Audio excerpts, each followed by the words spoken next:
Welcome to Cheater Confessions. Let us commence with today's narrative. The events commenced on a Thursday evening while I was seated in the living room with my wife, Courtney, of 5 years, when she spoke a remark that instantly induced discomfort. "Matthew, I must convey something to you." Courtney spoke in a hushed, uncertain tone, indicating that it was far too late for a serious discussion.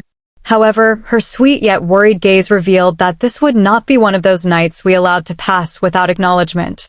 "Courtney," I inquired, attempting to suppress my concern. "What is happening? You are alarming me." She inhaled deeply, as if striving to organize her thoughts. "It pertains to Jason." I had a sudden drop in my stomach and a constricting sensation in my chest. Jason was Courtney's former spouse. I was aware of their past, although I never anticipated becoming entangled in it in this manner. Jason and I had met only once a few years prior. He was an exceedingly successful individual, earning an incomprehensible amount. During their marriage, he had showered Courtney with extravagant gifts, yet there was an undeniable aura about him that suggested he still exerted influence over her. "What about Jason?" I inquired, attempting to maintain my composure. She paused momentarily before responding, her words hurried. "I saw him today, and he called me afterward. He wishes to meet again." My chest constricted as I struggled to maintain emotional composure, yet I saw the insidious bitterness encroaching. "Why would you choose to visit him?" "Courtney," I inquired, my words emerging more incisively than intended. Her eyes somewhat widened, although she maintained her gaze. "I desire nothing from him. Matthew, I swear, he has been reaching out frequently lately," and I asked Courtney why she hadn't informed me earlier. I interrupted, feeling my chest tighten. "You know my feelings for him." She replied quietly, her voice trembling, that she didn't want to upset me and thought it would pass. I inquired softly if it had passed, to which she admitted, shaking her head, that it had not. I leaned back in my chair, attempting to process her revelations. It felt as though I had been struck by a freight train. My thoughts raced, but I endeavored to conceal my turmoil. I asked what the next steps were, and she responded uncertainly, her voice trailing off. There was a pause, and I could see the doubt in her eyes, which intensified my unease. She had always been candid with me, so why was she now behaving so distantly? Why hadn't she disclosed Jason's outreach sooner? "I am uncertain about how to proceed, Matthew," she stated, her gaze finally aligning with mine. "I will not return to him, yet I cannot dispel the sensation that he will not cease his pursuit." I swallowed with difficulty, striving to maintain a calm tone. "What do you wish for me to do?" Courtney bit her lip, looking down at her hands. "I don't know, but I need you to trust me. I don't want anything to do with Jason. You have to believe that." I wanted to believe her, I really did, but something in the pit of my stomach told me that this wasn't just some harmless conversation. There was more to it, and I didn't know if I was ready to find out. Over the next couple of days, my suspicions continued to grow, small signs feeding into my unease, and then an argument erupted between us, one that, as it turned out, changed everything. I got home one evening after a long, tense day at work. I just wanted a nice homemade dinner and a chance to relax. But when I walked in, I saw Courtney sitting at the kitchen table scrolling through her phone with takeout containers spread out on the counter. Again, I couldn't hold it in any longer. I began, my voice weary. "I'd really appreciate it if you could actually cook dinner once in a while." Courtney didn't even look up. "Oh, honey, I'm sorry. I was just busy," I echoed, my voice sharper than I intended. "Busy doing what?" "Scrolling through Instagram, watching reality TV." She had been home all day when she finally looked up from her phone. I remarked, dripping with sarcasm, that researching new interior design ideas for the living room was clearly more important than, say, feeding your husband after a long day at work. The atmosphere felt frigid, despite the unchanged temperature. Courtney straightened in her chair, her tone defensive. "You know, Matthew, I work too. I work very hard to maintain this household. I ensure you always have clean clothes and a pleasant home to return to." I couldn't suppress a scoff at her claim of keeping the house running smoothly by ordering takeout every other night and allowing the dishes to accumulate in the sink. Her eyes narrowed as her voice, rising, "Do not be absurd. I engage in more than just idleness. I attend to your needs, ensure your appearance is impeccable, and maintain your happiness, which in turn sustains my own contentment." I expressed bitter laughter, continually reminded of my earnings and the expectation of gratitude for every small benefit. Her expression hardened as she remarked, "If you earned as much as Jason, I wouldn't need to concern myself with preparing dinner." I leaned back in my chair, crossing my arms, and replied, "Wow, you really went there, didn't you?" Jason again. Courtney's expression momentarily wavered before she restored her calm. "I did not intend it in that manner. Naturally, you did not." I mentioned that the sarcasm intensified my tone. It merely escaped my lips, as it invariably happens during our disputes. Somehow, Jason consistently resurfaces as if he still resides here. "Do not distort my words." "Matthew," she retorted defensively, "you know I didn't intend it that way, did you?"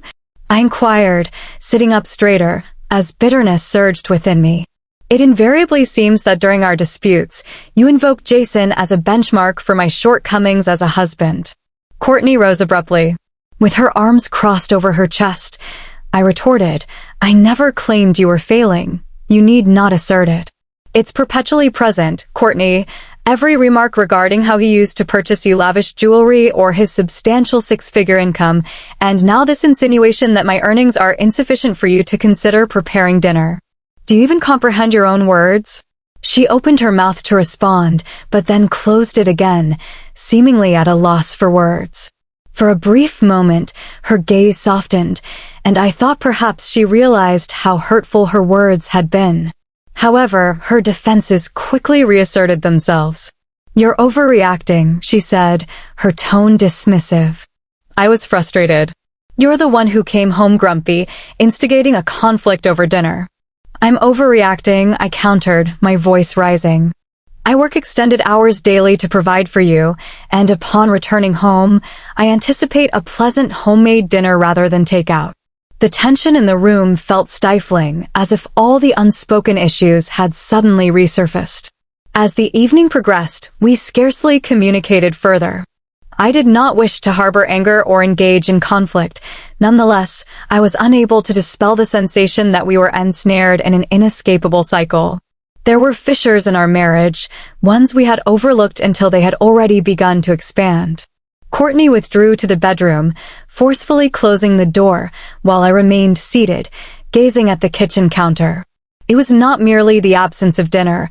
It encompassed all the underlying issues that had culminated in this moment, including the unspoken matters and the persistent attempts to conceal them. The flavor of bitterness permeated my tongue as I sat alone, contemplating what we were truly contending for. The following morning, I awoke to an unoccupied bed. Courtney was absent. Often, she would be downstairs preparing coffee and singing a lively melody, but today, there was only silence. A resounding stillness that reflected the void I experienced compelled me to descend the stairs, where I discovered a note on the kitchen table, inscribed in her hasty handwriting. "I apologize for my tardiness." What did that imply? Was she planning to remain at her sister's residence? The notion instilled a surge of frigid trepidation within me. I spent the day in a fog. The office was a jumble of inconsequential meetings and unaddressed emails. My thoughts continually reverted to the altercation, replaying each injurious remark and acrimonious charge. Upon arriving home, the house was shrouded in darkness and Courtney was absent. I attempted to call her, but her phone diverted directly to voicemail. Panic ensued as concerns arose regarding her whereabouts and well-being. I suspected she might have gone to her parents' residence, so I contacted them, but they had not heard from her either. Hours elapsed, each one more excruciating than the last. I paced the living room, my mind racing with worst-case scenarios. At approximately midnight, my phone rang. It was Courtney. My initial relief swiftly transformed into anger upon detecting the tremor in her voice. "Matthew," she whispered, "I'm so sorry." I went for a walk. I needed to clear my head. "Where were you?" I demanded, my tone harsh. I was genuinely worried. "I just needed some time alone," she mumbled. "You didn't mean to worry me?" I scoffed. "You left without a word, Courtney." A pause ensued before she replied, "I'll be home soon," her voice now sharp. I remained silent, and the line fell quiet. I ended the call, feeling a blend of frustration and confusion. 30 minutes later, The sound of the front door opening captured my attention. Courtney entered, her gaze averted from mine. "I'm going to stay at my sister's for a few days," she stated, her tone detached. "I just need some space to think." I gazed at her at a loss for words as she began to pack her belongings, clothes, and toiletries, slowly and methodically, as if this were routine. "When will you return?" I finally inquired, my voice softer than intended. "I don't know," she responded while zipping a suitcase. "I just need some time." Without further words, she seized her bag, approached the door, and departed. The subsequent days were oppressively silent. We scarcely communicated, with no calls or messages, only an emptiness lingering between us. I attempted to concentrate on work, yet the persistent unease in my mind proved inescapable.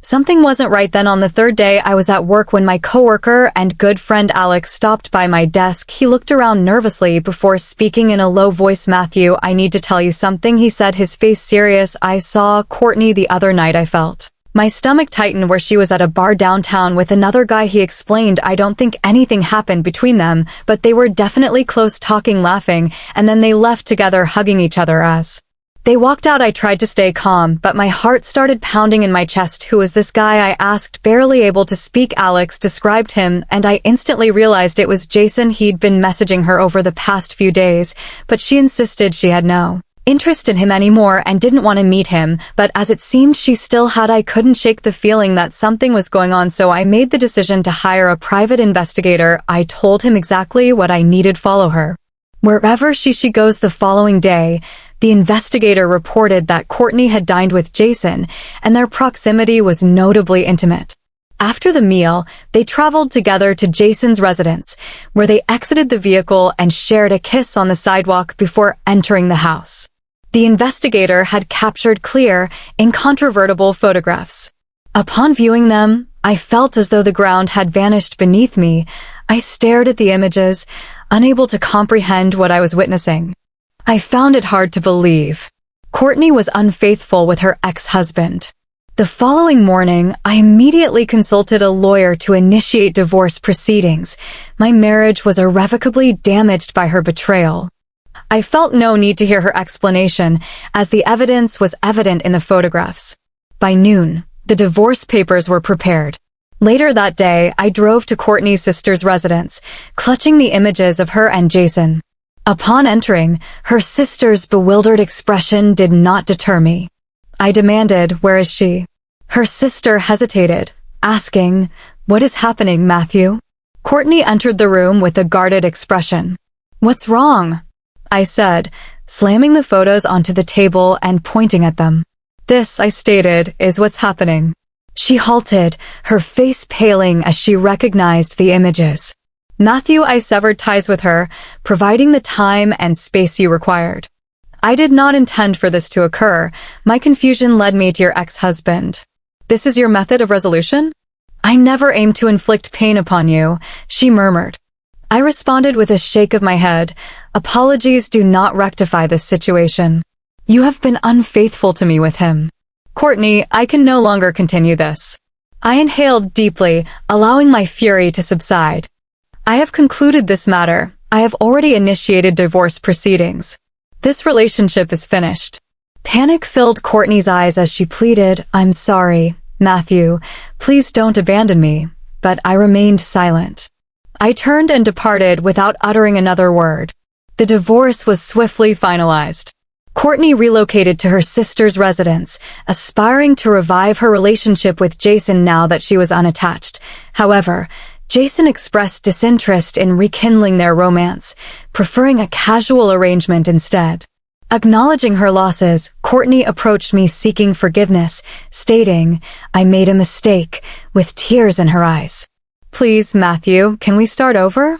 Yet, I had already progressed and found closure regarding our past. "Courtney," I replied, "I cannot revert to what was. I merit superior treatment." She departed, taking with her the remaining remnants of our fractured marriage. I had ultimately closed the door on that chapter, prepared to face the future.